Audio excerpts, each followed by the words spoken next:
자, 지금 현재로 이제 어제 주간은 살짝 동부 1점이 좀 아쉬웠죠. 이제 2.5 핸디를 조금 갔었는데 마지막에 또 약간의 동부의 범실이 조금 문제였다. 좀 재밌는 경기이긴 했습니다. 조금 뭐랄까요? 이제 또 동부가 실제 18점 차까지 좀 벌어졌던 경기를 뭐 또 그렇게 또 벌어졌던 게 조금 범실 때문에 또 조금 문제였긴 했는데 그걸 다 따라잡았었죠. 그리고 접전까지 갔다가 마지막에 또 3샷 파울이 조금 나오면서 그게 조금 아쉬웠던 부분이었고요. 자, 오전 경기는 이제 약간 전반적으로 샬럿 사이드 또 이제 약간 또 덴버 사이드 이렇게 접근을 조금 가져가서 메인 라인업을 작정을 조금 했던 내용들이 좀 있었고 뉴욕도 이제 약간 핸디 극복을 조금 못했습니다. 그래서 우린 또 이제 또 뉴욕 핸디보다는 오바를 조금 집중을 했던 부분들이 좀 있었는데요. 올랜도의 백투백 여파를 보고 클빌 사이드로 접근을 했다가 이게 격차를 좀 더 벌려낼 수 있는 타이밍에서 조금 문제를 조금 보였다는 게 개인적인 조금 아쉬움이어서 역시 또 요게 조금 들어오긴 했지만 올킬이 조금 아쉬웠다. 요렇게 좀 보시면 될 것 같습니다. 자, 오늘 경기도 이제 약간 더 좋은 적정 또 보여드리도록 하겠고요. 끝까지 한번 또 이제 차근차근 또 밟아보도록 하겠습니다.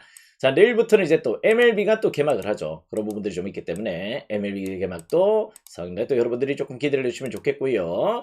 자, 이제 오늘 경기부터 또 차근차근 또 풀어갈 수 있도록 세 경기지만은 또 좋은 접근 포인트 조금 가져가 보도록 하겠습니다. 출발하겠습니다. 출발! 자, 첫 번째 경기입니다. 고양 소노와 지금 현재 서울 SK의 경기부터 또 들어가 보도록 하겠습니다. 자, 물론 이제 고양 소노 상당히 지금 현재로 페이스가 어떻게 보면 지금 10개 팀들 중에서 제일 좋은 페이스를 조금 보여주고 있죠. 9연승의 페이스로 압도적인 내용들을 조금 보여주고 있다는 점들은 실제 부정을 할 수 없는 내용이다. 이렇게 좀 보시면 될 것 같습니다. 그 부분에서 개선됐던 내용들이 좀 있죠. 무엇보다 상당히 또 이제 고양 소노가 야투 효율성도 조금 문제를 보였고 그랬던 내용들이 좀 있었는데 자, 어느덧 이제 야투 효율성도 지금 현재 리그 평균 득점 3위까지 조금 올라왔어요. 그럴 정도로 상대 또 이제 야투도 개선이 많이 되고 있는 내용들 조금 보여주고 있고 리바운드도 하위권을 전전하다가 어느덧 지금 현재 4위까지 올라와 있습니다. 그럴 정도로 평균 리바운드 지표도 상당히 또 끌어올려져 있다는 점들은 조금 부정하기가 좀 어려워요. 어떻게 보면 농구라는 건 또 별게 아니죠. 실제 이제 약간 뭐 공격 기회를 더 많이 창출을 하고 뭐 득점 야투 효율성이 조금 더 좋다면은 충분히 또 좋은 경기를 조금 뿜어낼 수 있다는 점들은 조금 부정하기 어렵다. 이렇게 좀 보셔야 될 것 같습니다. 일단 요 가운데에서 아무래도 이제 약간 지면제로 나름 또 고양 소노가 조금 분위기를 만들어갔던 패턴들이 좀 있었는데 근데 요 경기는 저는 약간 SK 사이드에 주목을 조금 하실 필요도 좀 있다. 이렇게 좀 보고 있습니다.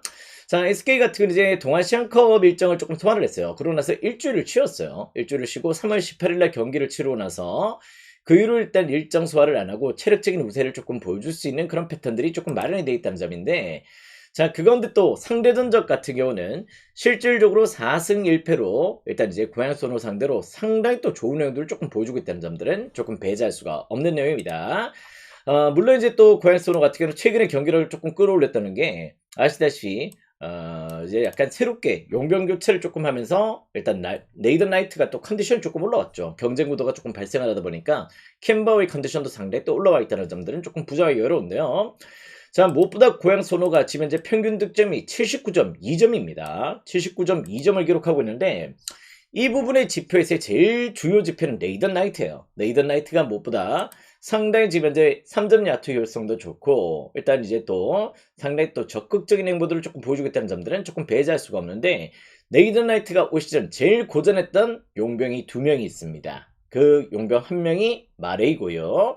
그 한 명이 또 원이에요. 원이와의 또 매치에서 상당히 또 고전했던 내용들을 조금 보여줬었는데 고양 소노가 지금 현재 평균 득점이 SK를 만났을 때는 69.4점으로 줄어듭니다. 지금 현재로 79.2점이지만은 SK만 만나면은 69점대로 상당히 또 어떻게 보면 지금 기준점보다 지금의 평균 득점보다 10점대나 하향이 되는 내용들을 조금 보여주고 있다.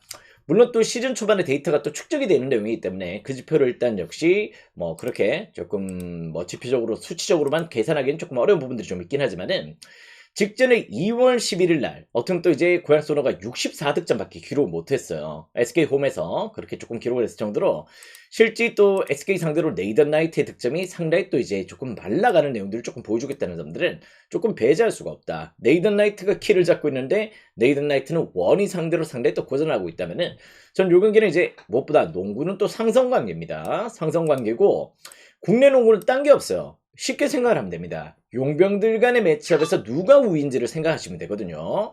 그런 부분에서 일단 네이던 나이트가 실제 원이와의 매치에서 상당히 또 고전을 했다면은 저는 요 경기는 SK 사이드의 공략 포인트 충분히 또 고려 대상이 될 수 있겠다. 이렇게 좀 보시면 될 것 같습니다.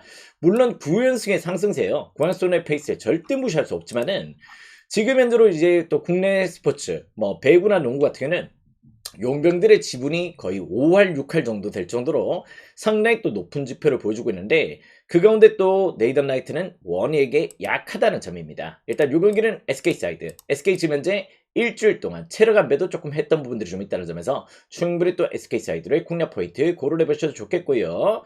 핸디는 여러분들이 한번 선택을 해보시기 바랍니다. 약간 접전 가능성도 살짝은 조금 보고 있는데 핸디 사이드는 여러분들이 선택을 해보시기 바라겠고요. 말씀드렸다시피 네이던 나이트의 득점이 조금 막힌다면은 일단 요 경기는 156.5 기준점 역시 또 언더사이드로도 공략 포인트를 조금 두실 수 있겠다 이렇게 말씀을 드려보도록 하겠습니다.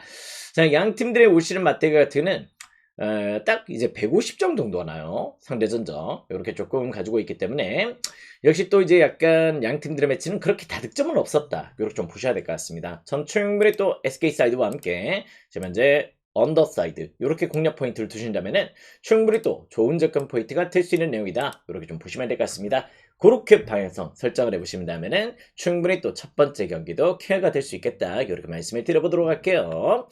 자, 다음 게임입니다. 하나은행과 우리은행의 매치로 또 들어가 보도록 하겠습니다.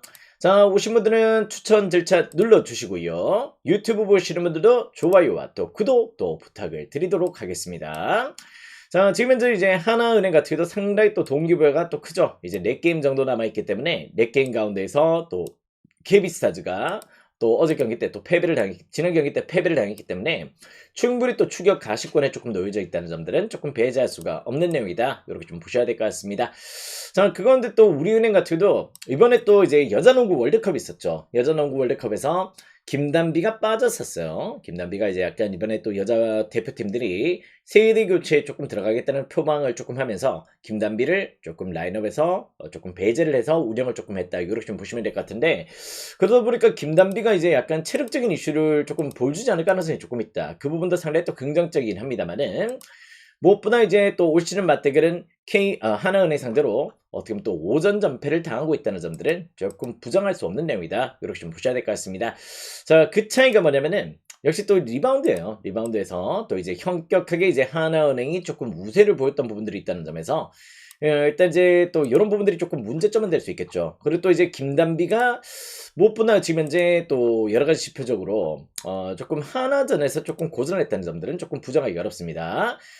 최근에 또 이제 하나은행과 우리은행의 매치에서 김단비가 8득점밖에 기록을 못했어요. 그럴 정도로 올 시즌 김단비가 어떻게 보면 또 여러 팀들이 있지만 제일 고전했던 팀이 하나은행이다. 이렇게 좀 보셔야 될 것 같습니다. 그럴 정도로 하나은행전에서는 정말 김단비가 올 시즌 너무 힘들어하고 있어요.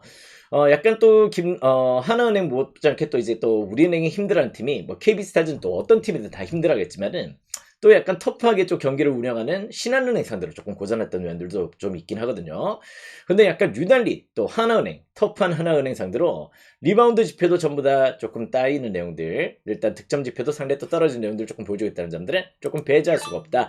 김단비가 막힌다면 실질적으로 이제 조금 우리은행 사이드로 조금 보긴 좀 어렵죠. 그런 애들이 좀 있다는 점이고, 특히 또 이제 무엇보다 우리은행도 수비가 상당히 또 좋은 팀이지만은 하나은행도 그 못지않게 수비 지표를 잘 끌고 가고 있습니다. 일단 두 팀 다 수비는 상당히 또 좋은 가운데 있다는 점에서 일단 122.5 기준점 언더사이드로도 공략 포인트가 충분히 또 가능한 경기다. 이렇게 좀 보셔도 좋을 것 같습니다.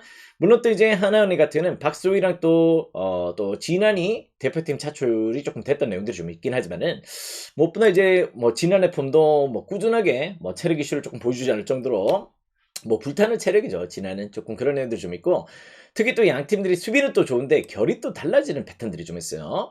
리바운드에서도 또 무엇보다 하나은행이 조금 우세를 조금 보여주는 내용이지만은 득점에서는 확실히 또 하나은행이 우리은행보다 훨씬 더 좋은 득점률들을 조금 보여주고 있다는 점들은 조금 배제할 수가 없다. 뭐 최근에 또 이민지의 활약이나 또 여러 가지 조금 지표적으로 뭐 조금 이다현 아니면 또 이제 아야노 요런 자원들의 활약들이 조금 들어가는 패턴들이 좀 있긴 한데요. 전반적으로 아직까지 김단비에 대한 의존들은 팀 내 6할 이상을 조금 차지하고 있다. 이렇게 좀 보셔야 될 것 같습니다. 다음에 또 이제 이이지마 사키도 이제 대표팀 차출이 안 됐단 말이야. 조금 어떻게 보면 일본 사람이다 보니까 조금 그럴 수가 있겠지. 체력적으로 일단 세이브가 됐단 말이에요. 일단 오늘 경기는 이이지마 사키와 단비의 대결이 될 것 같은데요. 무엇보다 이제 또 이이지마 사키는 상대 또 이제 우리은행전에서 좋은 득점들을 조금 보여주는 친구입니다. 다음에 또 김단비는 무엇보다 하나은행전에서 제일 고전을 하고 있다는 점들 이런 부분들 조금 고려했을 때 충분히 또 용기는 하나 사이드의 공략 포인트 조금 고려해 보시더라도 나쁘지 않은 접근 포인트가 될 수 있겠다. 이렇게 좀 보시면 될 것 같습니다. 조금 이제 핸디는 여러분들이 그래도 잘 골라보세요. 핸디는 여러분들의 선택사항이 되셔야 될 것 같고요. 일단 승패라는 것은 하나의 우세 충분히 또 고려해 보셔도 좋겠다. 일단 그렇게 한번 설정을 해보실 수 있는 경기고 두 팀 다 이제 맞대결은 조금 저득점이 많습니다. 저득점의 페이스가 조금 있는 만큼 역시 또 언더사이드의 접근 포인트 충분히 또 고려해 보시더라도 나쁘지 않은 접근 포인트가 될 수 있겠다. 이렇게 말씀을 드리도록 하겠습니다. 하나 사이드 핸디는 여러분들의 선택상 그 가운데 또 122.5 기준점 역시 또 언더사이드 이렇게 한번 접근 포인트를 고려하신다면은 충분히 또 좋은 접근 포인트 방향성이 될 수 있을 것 같습니다. 자, 다음 경기는 이제 KB손보와 우리카드의 경기로 또 들어가 보도록 하겠습니다. 야, 생각보다 지금 현재 배변이 조금 많이 되고 있는 패턴이네요. 이런 애들 조금 확인할 수가 있는데 자, 무엇보다 이제 KB손보, 우리카드 올 시즌 맞대결 같은 경우는 그래도 KB손보가 조금 우세해요. KB손보가 조금 우세를 조금 보여주는 부분들이 좀 있는데 무엇보다 이제 약간 KB손보는 또 준플레이 약간 직전 경기 때 어떻게 보면 또 경기를 조금 한전을 또 3대0으로 꺾으면서 3위자를 조금 올라오긴 했습니다만은 최근에 우카의 기세가 만만치 않습니다. 우리카드가 마지막 10경기 때 승률이 90%예요. 일단 9승 1패를 기록할 정도로 상당히 또 압도적인 내용들을 조금 보여줬었는데 그 가운데 또 한태준 세트가 살아나기 시작했습니다. 한태준이 살아나다 보니까 뭐 아라우조, 알리 이런 자원들의 쌍포 공격력들이 상당히 또 좋은 내용들을 조금 보여주고 있다는 점들은 조금 배제할 수가 없고요. 아직까지 KB의 문제점이라면은 비에나에 대한 의존도가 너무 높아요. 비에나를 조금 보호자해줄 만한 자원들 이런 부분들이 조금 활약 여부가 조금 부진한 내용들이 좀 있죠. 새로 영입됐던 이제 아믹 같은 경우도 아직까지 조금 리그적인 조금 더 필요하다는 점들도 조금 배제할 수가 없고 일단 비에나에 대한 의존도가 지금 너무 높은 가운데 나머지 자원들의 범실률들은 조금 높은 편입니다. 일단 요 경기는 이제 우카 사이드로 한번 또 공략 포인트를 고려하시더라도 충분히 또 좋은 접근 포인트가 될 수 있겠다. 이렇게 좀 보시면 될 것 같고요.